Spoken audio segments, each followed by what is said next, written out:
Bonjour, mesdames et messieurs, Lambert Kwasi de Rotralida. Voilà, pour tous ceux qui veulent rester chez eux à la maison et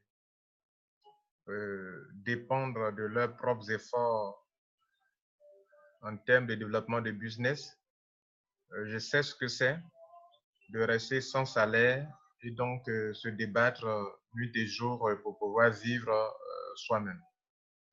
C'est vrai, vous jouissez de votre temps, mais si vous ne mettez pas à profit votre intelligence, vos talents, vos connaissances, vos expériences et les heures que Dieu vous donne, vous risquez de rester sans pouvoir payer votre maison. C'est pour ça que j'ai opté pour le e-business et que j'ai aussi opté pour le marketing de réseau. Et donc, si je fais du e-business, je fais du e-business. Si je fais du marketing de réseau, je fais du marketing de réseau. Voilà. Donc, l'un et l'autre, les deux ne se concurrencent pas. Voilà. Parce qu'en e-business, on ne parle pas de parrainage. OK? Bien. Mais de l'usage de son argent. Et donc, je vais vous apprendre ici dans cette vidéo comment évaluer le coût des crypto-monnaies dans lesquelles vous voulez épargner votre argent. Je dis bien épargner votre argent. Donc, Rotralid encadre les gens en e-business et en e-commerce. Vous avez ici notre email et notre plateforme de formation qu'on appelle rotralid.slack.com. Vous voulez être formé, enregistrez-vous sur cette page-là. Et on peut rester en ligne pour communiquer. Donc, on y va rapidement pour vous former en quelques 15 minutes comment s'en sortir, comment évaluer le coût des crypto-monnaies dans lesquelles vous voulez stocker de l'argent pour ne pas que vous fassiez escroquer. OK? Voilà. Au moins, de connaître le prix un peu logique, le prix approximatif de la crypto-monnaie dans laquelle vous voulez mettre votre argent. Donc, le but de cette vidéo, c'est de vous montrer comment vous, quand vous avez, par exemple, 50 000 francs, combien de crypto-monnaies vous pouvez avoir? Quand j'ai 20 000 francs, combien je peux avoir? Quand j'ai 30 000, quand j'ai 10 000, quand j'ai 5 000, quand j'ai 2 000, quand j'ai 1 000 francs, ou bien quand j'ai 100 francs. Parce qu'il y a des crypto-monnaies qui ne valent même pas 100 francs, comprenez? Donc, voilà. C'est une façon de parler aussi, OK? Bien, donc, on va quitter ici. Voilà. Je suis sur CoinMarketCap, voilà, qui enregistre aujourd'hui 1426 crypto-monnaies, dont la capitalisation est de 739 milliards, 731 millions, 428 064 dollars. Bien. Et donc, si vous voulez voir un peu les pourcentages, en termes de pourcentage, ici, mettez ça, OK? Pour ne pas voir les courbes ici, là, voilà. Regardez ici. Voilà, donc, regardez ici. On nous fait comprendre ici que, par exemple, regardez là. Voilà. Vous voyez bien que, prenons, par exemple, une monnaie telle que Ripple. Parce que quand vous voulez acheter de la crypto-monnaie, écoutez-moi, mesdames et messieurs, cherchez, vous êtes en train de chercher à spéculer. D'autres le font sans savoir ce qu'ils sont en train de faire. En fait, vous êtes en train de chercher à spéculer. Que vous ne le voulez pas, c'est de la spéculation. Donc, vous devrez respecter les fondamentaux de la spéculation. La spéculation, c'est-à-dire, lorsque une monnaie coûte moins cher, j'achète. C'est-à-dire, quand elle chute là, c'est une bonne chose pour ceux qui n'ont pas encore cette monnaie. Mais c'est une mauvaise chose pour ceux qui ont la monnaie. Vous comprenez, non? Voilà. Donc, quand la monnaie chute, dans la semaine dans laquelle ça a chuté, c'est dans cette semaine que vous devrez précipiter, faire tout pour acquérir. Donc, vous devez préparer votre argent. Votre argent est déjà prêt, ça est là. Vous comprenez? Et le jour, quand vous veillez sur comment on appelle, sur CoinMarket, vous venez le matin, vous voyez, non, vous regardez comme ça. Ah, je regarde Ripple. Je voulais prendre le Ripple. Le Ripple a baissé en une heure, il a baissé de 0,35%. Vous voyez, non, en une heure, OK? Il a baissé de 0,35%. OK? Et puis, je vois ici que en 24 heures, oh, où suis-je? Où suis-je? Où suis-je? Où suis-je? Excusez-moi. Voilà. Je reprends. Voilà. Donc, je disais que le Ripple, par exemple, je peux bien voir là. Je peux bien voir ici que en 24 heures, en une heure, OK? Il a baissé de 0,35%. Mais quand on prend 24 heures dans une journée passée, il a pu augmenter de 1,9%. Et dans les 7 jours, là, ça a chuté de 33%. OK. Donc ça m'intéresse. Donc, je vois qu'actuellement, un Ripple fait 2 dollars, 2,08 dollars. Alors, ça, 2 dollars. J'ai deux façons de procéder. OK, c'est ce que je vais vous montrer en quelques minutes. Deux façons de procéder. Donc, ce que je vais vous montrer tout à l'heure, c'est valable pour toutes les autres crypto-monnaies qui sont ici. OK, voilà. Donc, on va prendre l'exemple de Ripple. OK, bien. Donc, le Ripple actuellement, il fait 2 dollars. Un Ripple fait 2 dollars. Ça, c'est sont les numéros d'or qui sont en gauche ici. Le nom des crypto-monnaies, les symboles, OK? Dans le Ripple, ça s'appelle XRP. Et puis, la capitalisation, c'est-à-dire l'argent que les gens ont immobilisé dans cette monnaie, ça qui est 80 milliards, OK? 80 milliards de dollars. Le prix, 2 dollars, 2,09 dollars. Le stock en circulation actuellement, OK? C'est 38 milliards et quelques, etc., etc. Bien. Maintenant, le calcul, comment on fait? J'ai fait une longue vidéo passée, mais je fais une petite vidéo pour montrer aux gens qui veulent savoir, pour ne pas se faire escroquer, surtout. Okay. Et si vous devez, c'est vrai, celui qui vous vend la monnaie, il fait du commerce, ok? Mais pas un commerce où il faut vraiment abuser de l'ignorance des gens. Donc, je vais vous montrer, vous, comment vous pouvez calculer. Donc, on prend l'exemple, on prend cette monnaie qui est là, Ripple. Et donc, il y a deux manières de procéder. La première manière, je pars du principe que un Ripple fait 2,08 dollars actuellement, pendant que je parle. Ça peut changer. Donc, je me dis que bon, le dollar, si on m'a fait un peu trop cher, c'est 700 francs. Faites toujours comme ça. Si vous faites toujours comme ça, quand vous allez acheter normalement, vous allez avoir plus que ce que vous allez avoir plus de dollars, plus de pièces. Voilà. Donc, dites-vous que au moins 700 francs. Mais le prix, les conversions en dollars n'atteignent pas 700, mais prenez 700 francs. Okay? Donc, divisé par, ou multiplié par 700 francs. Ça, c'est pour aller en quoi? C'est pour aller en francs CFA. Vous comprenez, non? Ce sont ces conversions que souvent vous ne maîtrisez pas et puis les gens vous prennent l'argent, vous jetez votre argent par la fenêtre, surtout avec le Léo Coin, comme je l'ai expliqué hier, dans l'une des vidéos. Donc, on va faire un exemple avec le Léo Coin tout à l'heure aussi. Mais le Ripple, un Ripple me coûte en francs CFA 1456. Donc, supposons que je décide de prendre, par exemple, combien? Je décide de prendre 100. Donc, je vais multiplier ça là par 100. Donc, vous voyez, non? Donc, je vais dépenser 145 600 francs pour avoir 100 Ripple. On va faire l'inverse, vous allez voir, ça va tomber la même chose. L'inverse, c'est quoi? C'est que mon capital actuellement, c'est 145 600 francs. OK. Donc, qu'est-ce que je vais faire? Cette fois-ci, je vais diviser pour connaître combien de dollars font mes 145 600. Donc, je divise 145 600 par 700 francs, par exemple. Je dis que ce n'est pas le taux du jour, mais c'est juste pour montrer un peu que le dollar le plus cher qu'un Ivoirien peut faire, où il peut avoir du profit sur vous, c'est 700 francs. Vous comprenez, non? Voilà. Donc, en temps normal, ça doit être en dessous, le taux. Divisé par 700. Donc, ça me fait 208 dollars. Donc, mes 145 600 me font 208 dollars. Maintenant que j'ai du dollar et que la monnaie aussi se vend en dollars, qu'est-ce que je vais faire? Je vais évidemment diviser mes 208 dollars par 2,08 qui est le coût d'un Ripple en dollars. Notre problème, c'est qu'en Afrique, nous partons du franc CFA pour aller en dollars, pour aller en d'autres monnaies. En temps normal, les Européens, les Américains, eux, n'ont pas ce problème-là. Un truc en dollars, on paie en dollars. Donc, on ne peut pas facilement escroquer quelqu'un. Mais c'est dans les conversions qu'il y a les escroqueries. Maintenant, je vais donc faire quoi encore? Je vais diviser encore. Donc, ici, on divise.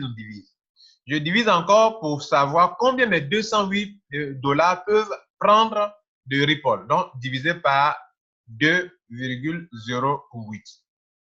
Ça me fait 100 Ripple. Voilà un peu comment on fait. OK? Voilà. Donc, on a fini avec ça. On va aller prendre pour un autre encore. On va prendre pour une autre monnaie. Une monnaie que si vous avez l'argent, je vous conseillerais d'y penser, c'est Electronome. On l'a dépassé ici. électronome. J'en ai pris assez. Voilà. Quand je prenais, c'était 0,08. Maintenant, c'est 0,17. Donc, on va faire les deux, on va s'exercer encore avec vous encore. Donc, supposons que vous voulez connaître le prix d'un électronome en dollars, en francs CFA, pardon, en francs CFA. Donc, je vais faire quoi? Je vais convertir le montant qui est là en francs CFA, 0, on est sur ça? OK? Voilà. Donc, ça fait 0,17 79 43. Donc, c'est le coût en dollars. Maintenant, je multiplie par 700 pour convertir en francs CFA. Ça me fait 124 francs CFA. Donc, je vais arrondir, on va arrondir à 125 francs. OK? Donc, qu'est-ce que je dis? Je me dis que, ah, d'accord. Donc, je vais investir dans cette monnaie, je vais faire du stock, je vais convertir mon argent. Donc, c'est comme quand on partait, par exemple, il y a des échangeurs qui sont à, comment on appelle, qui échangent le franc CFA en dirham, le franc CFA en dollars. Ils sont à Tréville, d'autres sont devant la BCA au plateau, d'autres sont à Sokosé. Vous partez chez eux, dites, bon, j'ai du franc CFA, je veux convertir en dollars, je veux avoir du dollar. Qu'est-ce qu'ils vont faire? Ils vont appliquer un taux. Ils vont vous dire que pour tel taux, il faut multiplier par ça, ou bien pour tel taux, il faut diviser par ça. Ça dépend de la monnaie dans laquelle vous voulez partir. Donc, soit on divise, soit on multiplie. Donc, quand on est en dollars, qu'on veut aller en franc CFA, on va multiplier par un taux. Et quand on est en franc CFA, qu'on veut revenir en dollars, on va diviser. Vous comprenez? Voilà. Donc, maintenant qu'on a le coût d'un report, d'un électronome actuellement, c'est 125 francs. OK. Si je veux prendre 100, par exemple, on ne multiplie pas. Non, si je veux prendre 1000, 1000, c'est bon. 1000. OK. Donc, 1000, ça me fait 125 000 francs. 125 000 francs CFA. Donc, ça me fait 125 000 francs à dépenser pour avoir 1000. OK, c'est une bonne chose. Vous comprenez, non? 1000. Si j'ai 1000, le jour où un électronome a fait $1, c'est-à-dire je viens d'avoir 1000 $, alors que j'ai dépensé 125 000. 1000 $, c'est autour de 600 000 francs CFA. Vous comprenez, non? 1000 $. Autour de 600 000 francs CFA. Vous avez dépensé 125 000 et le jour où ça atteint $1, la valeur atteint $1, c'est comme si nos 125 000 francs sont devenus 600 000 francs CFA. Ou bien c'est comme ce que vous avez payé vos 1000 là, ont augmenté en valeur. C'est ça la spéculation, mesdames et messieurs. Vous voyez que ça devient, vous commencez à comprendre que ce n'est pas tel que vous le voyez comme si on partait investir de l'argent. Non, votre capital est avec vous. Vous créez un compte, il y a un code PIN, il y a un mot de passe. Il y a aussi le Google Authenticator que vous devez installer sur votre portable pour prendre le code changeant qui change à tout moment. Donc, même si une personne a votre code PIN, votre mot de passe, tant qu'il n'a pas le code qui change à tout moment, il ne peut pas accéder à votre compte. Maintenant qu'on a les 125 000 francs, supposons que quelqu'un vient maintenant et me dit, monsieur Kwasi, j'ai 125 000 francs. Okay. Dis-moi comment on fait. Alors, comment on fait? On va diviser maintenant. C'est-à-dire là, il y a deux manières de calculer. Soit on part du coût de la monnaie pour multiplier, pour multiplier par le nombre de pièces qu'on veut avoir pour savoir la valeur. Soit on a des francs CFA et on va diviser pour savoir. Donc, on va d'abord convertir. On ne va pas diviser 125 000 francs par le coût de la monnaie. Non. On va évaluer d'abord notre franc CFA en dollars. Donc, on va diviser par au moins 700 francs. Sachez que ce n'est pas le dollar physique, hein, c'est le dollar électronique. Donc, le dollar électronique n'a pas le même coût que le dollar physique. Donc, c'est vrai, les gens exagèrent en fixant des taux de 7 000 francs, 6 000 francs, $1. Mais en temps normal, ça ne peut pas avoir le même coût que le dollar physique de la banque, là. Vous comprenez, non? Voilà. Ça, c'est le dollar électronique plus rapide que le dollar physique. Voilà. Tout ce qu'on peut envoyer en France, on envoie en France. On veut le transférer aux États-Unis, on le transfère aux États-Unis. Donc, ouais, c'est plus rapide et puis il n'y a pas assez de coûts. Il n'y a pas assez de frais de transaction. Par conséquent, sa valeur ou bien ses frais pour l'acquérir sont plus élevés que les frais pour acquérir le dollar physique. Voilà. Mais ce n'est pas pour cela aussi qu'il faut exagérer en fixant des prix exorbitants.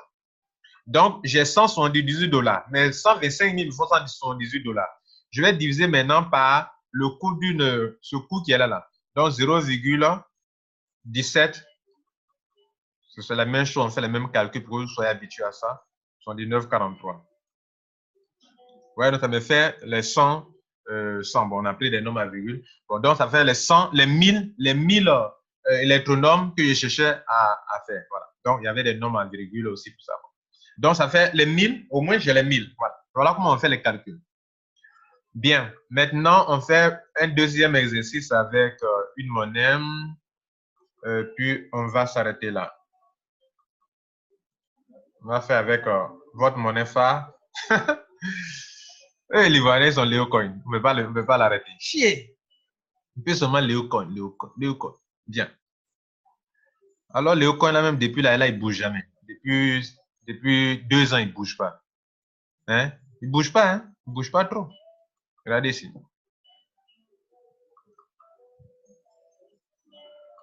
Regardez ici, il ne bouge pas trop. Hein? Je n'ai pas mis l'argent dedans. Hein? Moi, je n'ai pas encore mis de l'argent dedans. Parce que, bon, moi, les monnaies qui sont trop lentes aussi. Regardez ici.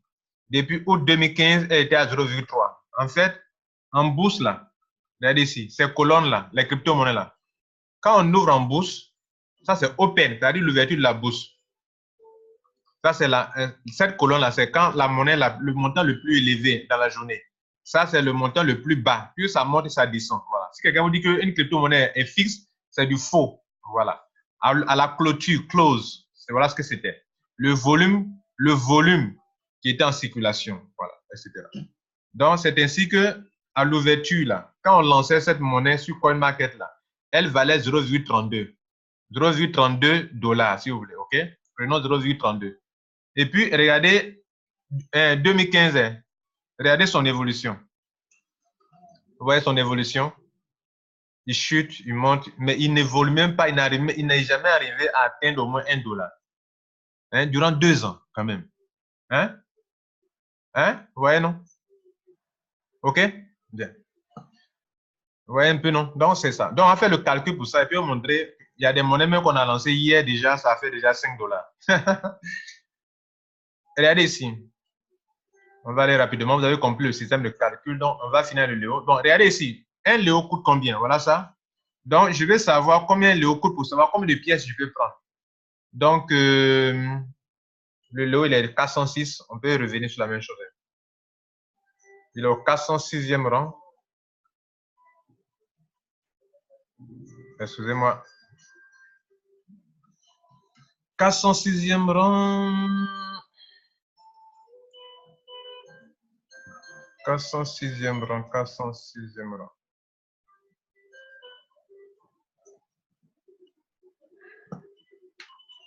S'il vous plaît, on va prendre la même page que les autres, comme on a fait pour les autres là.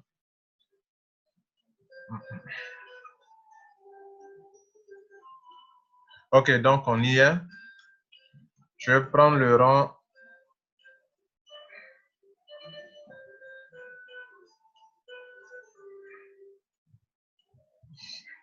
Si vous voulez prendre, vous voyez, il y a 2 manières de prendre. Vous voyez, non, avec les courbes ou bien sans les courbes. Ok? Mais moi, je vais prendre sans les courbes. Donc, si vous voulez prendre sans les courbes, vous venez ici. Cliquez Full List. OK? Voilà. Donc, vous voyez, les pourcentages sortent. Donc, le nœud était 400 et quelques.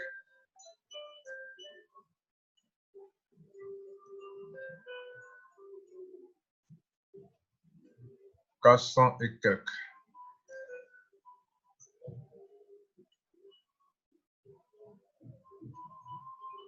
Bien, donc, c'est ici. Le voici. Donc, on y va. C'était 0,25 actuellement. Donc, je veux connaître combien une pièce de Léocoin coûte. Avant de chercher à prendre 80, de prendre 1000, de prendre 100, de prendre 2000, de prendre 400, 500 ou bien 1 million de pièces, je vais savoir combien une pièce me coûte. C'est tout à fait évident, non? Vous partez au marché, vous voulez acheter quelque chose. Écoutez, cherchez à connaître combien une pièce vous coûte, non? Donc, 0,25, 73, 25, 73 et puis 10. Voilà. Avant de mettre beaucoup, c'est combien ça vous coûte au moins ivoirien? Vous pouvez faire ça au moins, non? Voilà. Donc 0,25, 73, 10. Voilà. Donc maintenant, on va multiplier par 700, OK, qui est le taux le plus élevé qu'on peut s'accorder là-dessus. Donc, une pièce me coûte 180 francs. Si une pièce me coûte 180 francs, si je veux prendre par exemple 1000 pièces, donc je vais multiplier ça là par 1000. Ça, c'est en francs CFA maintenant. Hein. Une pièce me coûte 180 francs. Est-ce que vous me comprenez là? Une pièce de Léocoin vous coûte 180 francs. Donc, ça me fait 180 117 francs. 197 000. 180 000, pardon. Donc, avec 180 000, vous avez 1000 pièces de Léocoin. Il y a des gens qui ont du mal à croire tellement qu'on les a traumatisés à les prix. Je dis, 1000 pièces de Léocoin là, ça vous coûte 180 000 francs CFA. Maintenant que vous avez les 1000 pièces là, le jour on vous dit que, donc vous avez les 1000 pièces sur vous comme ça. Voilà les 1000 pièces. Et puis vous suivez de près. Vous regardez, 3 mois, vous venez sur CoinMarket, vous voyez, où est Léocoin, ça coûte combien? OK. Un jour, quand ça va devenir $1, c'est comme si votre crypto-monnaie là, vous multipliez les 1000 là, les 1000 pièces là par $1. Donc, ça va donner évidemment $1000. Donc désormais, j'ai $1000. Un jour, ça va devenir $10. Donc, vous multipliez vos 1000 pièces par 10. Donc, on va multiplier ça là par 10. Donc, vous avez $10 000. Un jour, on dit non, ce n'est plus, comment on appelle, 10, mais ça atteint $100, une unité. Donc, multipliez ça là par 100. Donc, j'ai $100 000. $100 000 en francs CFA, j'ai au moins 60 millions. Voilà comment on fait affaire. Voilà. Maintenant, vous qui faites, comment on appelle, réseau marketing, on parle de crypto-monnaie, on est en train de faire réseau marketing encore là, non. Et le leader est en train de se disperser. Hein. Vous n'avez rien compris. C'est comme partir déposer votre argent quelque part et puis votre argent prend de la valeur. Mais votre argent, là, vous ne l'avez pas investi. Ça est dans votre main. C'est comme si votre Orange Money, votre MTN Money, votre Flows est dans votre portefeuille de Flows, de MTN, de Orange Money. Ça est là. Et puis, mais ça prend de la valeur. La différence, c'est que ça prend de la valeur. Est-ce que vous comprenez ça? Votre argent prend de la valeur. Vous n'avez pas cédé à quelqu'un. Vous n'avez pas transféré sur un site de placement d'argent, d'investissement. Non, ça n'a rien à voir avec cela. Votre argent est dans votre portefeuille. Et puis, ça prend de la valeur. Comme vous avez payé le terrain est dans votre main. Le terrain n'a pas été vendu. Ce n'est pas dans la main de quelqu'un, d'une tierce personne. Le terrain est là. Et puis, prendre de la valeur là. C'est de la même manière que les crypto-monnaies sont. Ou bien, si vous voulez, c'est comme vous avez payé 1000 pièces de lingots d'or. Le lingot d'or ne vaut rien actuellement. Et puis, au fil des années, prendre de la valeur. Je vous ai déjà dit que les crypto-monnaies prennent la valeur. Il y a une vidéo pour ça. C'était Lambert Kwasi de Rotralid. Si vous voulez en savoir plus, vous nous contactez ici et nous serons heureux de vous assister. Merci, bonne journée à vous et que Dieu vous garde.